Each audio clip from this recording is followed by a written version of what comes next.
SummerSlam is coming up this Saturday. From Ford Field in Detroit, we are less than a week away. They should hit 50,000 tickets this week for the show, the biggest SummerSlam since Wembley in 1992. One thing that WWE has gotten right this year are its pay-per-views. They have not had a bad one yet in 2023. Can they keep the streak of great shows going? I have been underwhelmed by the build to a lot of the matches on the show next weekend, but because of the quality of the shows this year, I am still looking forward to the show. I think up to this point, we're heading into August, they have earned the benefit of the doubt when it comes to these pay-per-views, and I don't really see any reason to doubt that this show would be any less great than any of the other pay-per-views that we've seen. Now, last year's SummerSlam was their best in years. Logan Paul made his singles debut against The Miz. The U.S. Championship was defended, but not the Intercontinental title. This year it's the reverse. Rey and Dominic wrestled Finn Balor and Damian Priest of the Judgment Day, and now Dominic is part of the Judgment Day. Jeff Jarrett refereed an Usos match with the Street Profits, and Brock Lesnar wrestled Roman Reigns for what they said would be the final time ever in a last man standing match, and in what I thought was their best match since their very first match at WrestleMania 31. And when it was over, at the start of my review, I asked the question, because there was a lot of stuff going on at the time. This was not the first Triple H booked SummerSlam, because it was still a Vince McMahon booked show. Although Vince at that point was quote-unquote gone. He had just retired, quote-unquote. But I posed the question, what is SummerSlam 2023 going to look like? Well, this is what it looks like. They have added a Battle Royal to the show, presented by Slim Jim. So it's the Slim Jim Battle Royal, featuring stars from the Raw and SmackDown rosters. And so far we know LA Knight is in and Sheamus is in. And the two of them are going to have a match on SmackDown this Friday. But they have found a spot for LA Knight on the SummerSlam card. Common sense has prevailed. But common sense does not last too long in this company. So I fully expect him to be the last one eliminated from the Battle Royal. Now call me a cynic, but I've been trained to be one. I've had all the optimism beaten out of me from this company when it comes to situations like this. So I fully expect him to go all the way to the end of this match and then get eliminated. And this supposed push that he's in line for coming out of SummerSlam, it could be a feud with whoever eliminates him from the Battle Royal. But I can't say who it is because we only know two names. And it's not going to be Sheamus. I think we can count... Now, I can make some guesses here. We can count out Bobby Lashley because he already won one Battle Royal this year. It's not going to be him. He may not even be in it. I could see it being Grayson Waller. He and LA Knight are on the same brand together. Grayson Waller is 0 for 3 so far in matches since coming up to the main roster. He could use a big win. He's easy to hate. It would be easy heat for him to sneak up on LA Knight and dump him out of the ring. And look, it wouldn't stop him from coming back out later in the show for a talk show segment with The Rock or something if they want to do, a Grayson Waller effect later in the show. Because I just feel like they would not be having him talk about The Rock so much on social media, and he wouldn't be doing it on his own so much, and then mocking the people's elbow in his match with Jey Uso on SmackDown Friday night, if Rock was not going to do something with him. And what better place for that to happen than in front of 50,000 people at SummerSlam? So whoever it is, I don't think LA Knight is going to win. But speaking of LA Knight, I did want to mention this. Shawn Michaels was on Busted Open Radio this week to promote the NXT Great American Bash tonight. And he had some things to say about LA Knight. Sounds like he may have saved the man's career. He said, "I'm thrilled for him. I can remember when he started, we could see that they like you. We're going to start moving you in that direction." And of course, he was very worried because I haven't had a good heel run yet. And I was trying to explain to him, "Buddy, they like you. I don't think that's a good idea for us to go ahead and fight that. Let's just go ahead and roll with it. One's as good as the other, and if you sort of get over as a babyface, hell, when you turn, it'll be that much more heat." He said, "I'm not surprised by it. He's somebody that when he was there, being in NXT, I enjoyed him. I liked him. He's a grown man. I thought he was going to be a perfect fit for the main roster.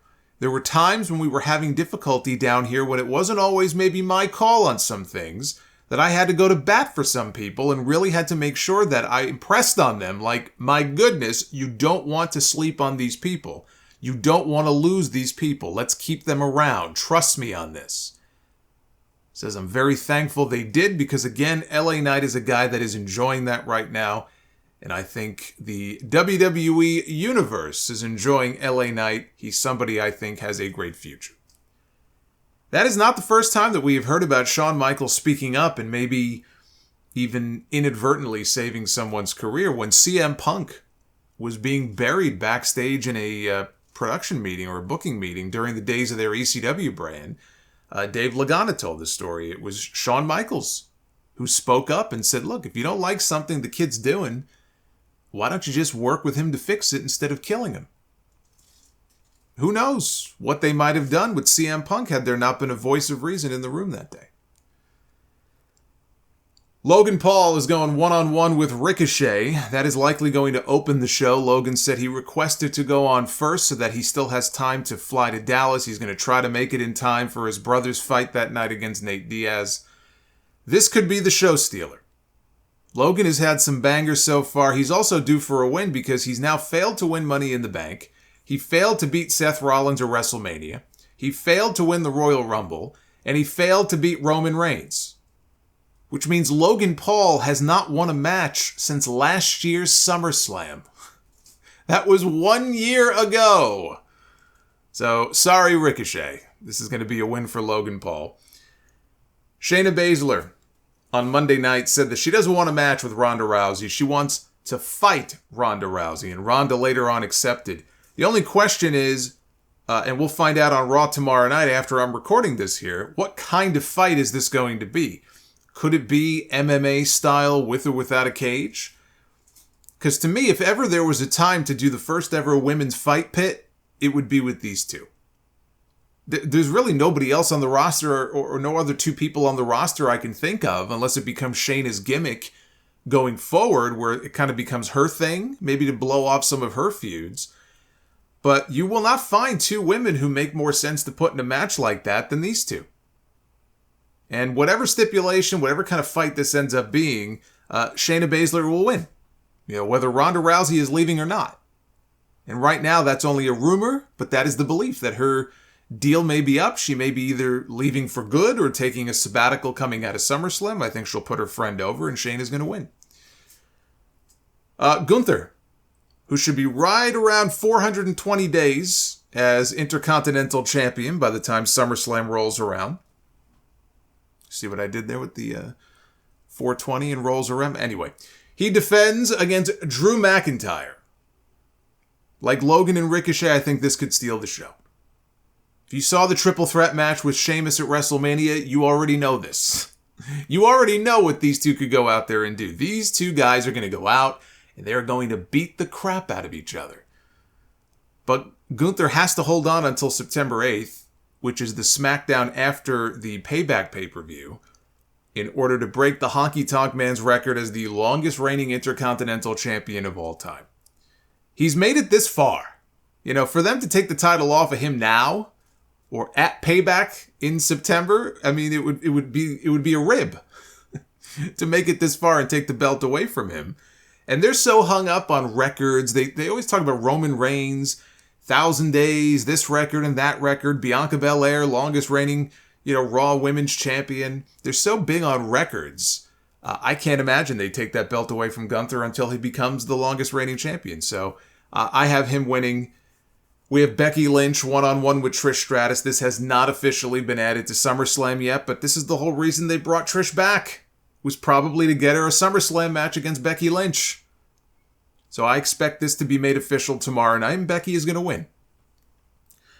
Asuka defends the WWE Women's Championship in a triple threat match against Charlotte Flair and Bianca Belair. Charlotte Flair in a Women's Championship match at SummerSlam. Not an unfamiliar position for her to be in, or Bianca for that matter. Now, they did the Can They Coexist story on SmackDown Friday night, where Charlotte and Bianca teamed up to beat the women's tag team champions Sonya Deville and Chelsea Green. No surprise there, the women's tag titles are worthless, so them beating the women's tag team champions really isn't much of a story. I look at this match. Charlotte right now is recognized as a 14-time women's champion in WWE, if you include her one Divas title win, but not her 2 NXT title wins. She's a 14-time champion. Her father is the 16-time champion, right? John Cena is currently tied with Ric Flair's fake record, because Ric Flair's won more than 16, but they acknowledge 16. So she's only 2 away from tying her dad, which she will do. And not only will she tie her father, by the time she's done, she'll be a 25-time women's champion by the time she retires. But they're all about padding her reign. And they'll get her to 16 that much quicker if she wins the title here. So what I look at this match here and I say, okay, there's a chance that Asuka could escape with the title of Charlotte and Bianca. They kind of cancel each other out. One has the match won, the other one kind of pulls her off, and vice versa. And somehow Asuka can steal the win. Very possible. I'm going with Charlotte Flair because I know better. And because it's Charlotte Flair. Charlotte Flair will win the women's championship. However, it will be very short-lived because Io Sky will cash in her money in the bank and she will win the title after Bianca puts Charlotte down with a post-match KOD.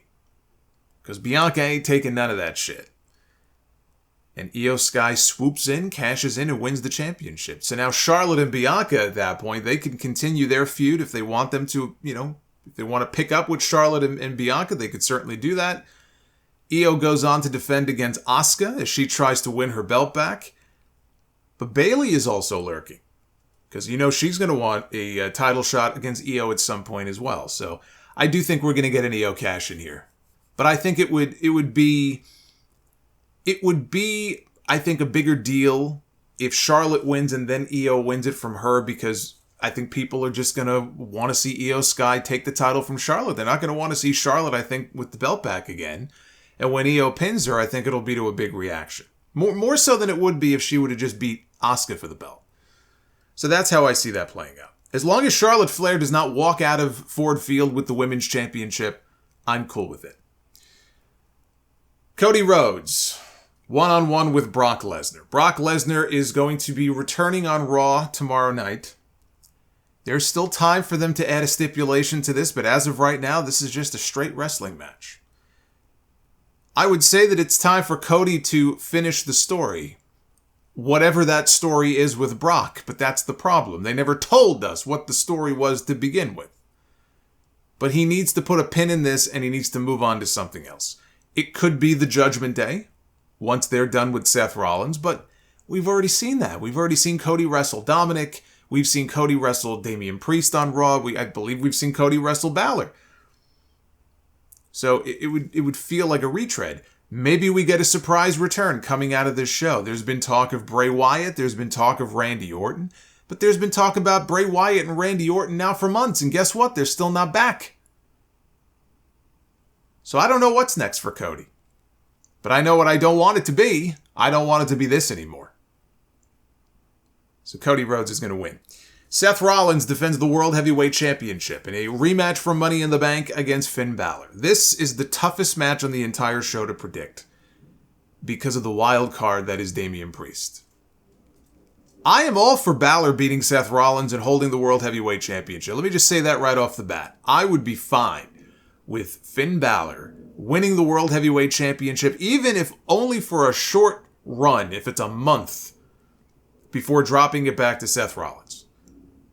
Balor is the only member of the Judgment Day right now without some sort of trophy. And if he wins and Priest still has his Money in the Bank briefcase, there's that natural tension there that would follow them around, Balor looking over his shoulder. Damian Priest is absolutely going to play a role in the finish of this match. And I think it comes in the form of a cash-in during the match, making it a triple threat. Balor takes exception to this because Priest has said he would never cash in on him. And the friction between them ends up with a win for Seth Rollins and a failed cash-in for Damian Priest.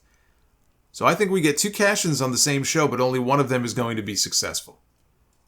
If Priest teases a cash-in only, and it, let's say, distracts Balor and ends up costing him the match, they already did that at Money in the Bank. For a big show like SummerSlam, they're going to have to do more than that. They can't just repeat the same finish they already did last month. But I'm also predicting a Rollins win because if my other predictions pan out, it would be a very heel-heavy show in the win column. So there have to be some big babyface wins on this show. LA Knight winning the Battle Royal would be an easy slam dunk. But again, I'm just so skeptical based on the way this company books historically that I don't see him winning. But I am picking Seth Rollins to retain the World Heavyweight Championship. A failed Damian Priest cash-in during the match leads to more tension between Balor and Priest, because even though they want us to believe that all is good in the world of the Judgment Day, we will find out at the end of this match that is not the case. Doesn't mean they're going to break up yet. It just means that there's going to be more issues for them to work out on TV next week. And in the main event, we have Roman Reigns defending the not-so-undisputed WWE Championship against the main event Jey Uso. This is not just Jey Uso, it's main event Jey Uso. Literally, in the main event of SummerSlam. Who would have thought that? Go back 2 years, 3 years, 5 years ago, if I told you Jey Uso is going to be challenging for the title in the main event at SummerSlam, you would have said to me, boy, that company must have fallen on some tough times. Well, here we are. Nobody's saying that. They've done a very good job of building up Jey Uso as a believable challenger to Roman Reigns. And this will be contested under tribal combat rules, which is just a fancy way of saying no disqualification, anything goes. But also, if Jey wins, not only does he become champion, he becomes the new tribal chief. Which I think is another dead giveaway that he's not winning this match. That and the fact that he already pinned Roman Reigns at Money in the Bank last month. So I'm looking at this and I'm saying, okay, Roman Reigns is not going to lose the championship to Jey Uso. So I have Roman Reigns retaining. How is it going to go? Right, there's a lot of different ways that it could go. I'm looking at this and I'm saying Solo Sikoa interferes, which is the most predictable thing I could possibly say, because Solo Sikoa always interferes. Solo Sikoa is the reason that Drew McIntyre lost. He's the reason that Kevin Owens lost countless times. He's the reason that Cody Rhodes lost at WrestleMania. Solo Sikoa interferes. Jimmy Uso returns. Not to turn on his brother, which I think would be stupid, but he returns to fight him off. We haven't seen Jimmy since the injury angle at Madison Square Garden at the beginning of the month. He returns, he fights off Solo, right? That takes Solo out of the equation. Jey hits a spear and a Samoan splash, just like he tried to do to Roman on Friday night, but this time he connects with the splash. He's got the match won. Paul Heyman pulls the referee out of the ring. How great would it be if, let's say, Rikishi is there? He's in the front row to watch his son. This is the biggest match of his son's career. He's got a lot of sons. He's got a son on the other side of this match, too. But, if ever there was a time for Rikishi to kind of show his face and wave and, hey, he's in the crowd, he's watching, this would be it. We see Jey when he comes out for the match, he goes over to his parents, he goes over to his father, he hugs him. So maybe Rikishi, who, by the way, has a history with Paul Heyman, because once upon a time, Paul Heyman managed him, right? With the whole Samoan SWAT team thing. So there's a history there between the two of them. But he sees Paul Heyman pull the referee out of the ring. How great would it be if Rikishi takes out Heyman? Maybe a punch or a thrust kick, whatever. Fans now are losing their minds. Solo's been neutralized. Heyman is down. Rikishi is telling his son, finish the fairy tale story here. Go for it. Go to the top. Win the title. Become the chief. And by the way, it doesn't have to be Rikishi. It could be Sami Zayn. It would probably make more sense for it to be Sami, given the history between him and Jey. And Sami's not going to have anything to do, unfortunately, on this show unless they stick him in the Battle Royal. So whether it's Rikishi or Sami, either one of them work. But then, in the end, it doesn't change the outcome. Roman beats him anyway. And he retains the title.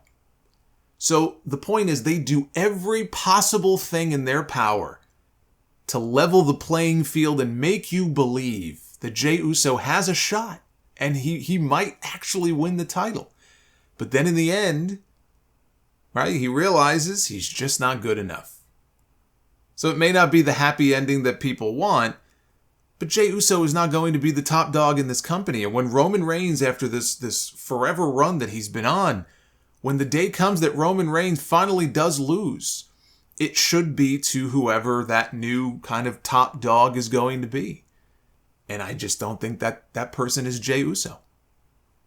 Now, Rhea Ripley does not have a match on the card at this moment. I do expect them to add a women's world title match with her and Raquel Rodriguez. I think it probably will be added tomorrow night, especially after the injury angle, the way that Rhea injured Liv Morgan on Monday. If it does get added, I have Rhea retaining, but if it does get added to the show, that would make 4 women's matches on one show. I can practically hear Tony Khan having heart palpitations as I speak. So I'll be live on YouTube next Saturday when the pay-per-view is over. I don't know if Tony tried to get Collision moved up a few hours early next weekend and Warner Brothers Discovery said no. But if he didn't even try, he's out of his mind. Going head-to-head with SummerSlam is suicide. But I'll bet they see a nice spike in DVR viewership for the show. They'll probably set a DVR viewership record next week. But head-to-head with SummerSlam, that just seems like suicide to me.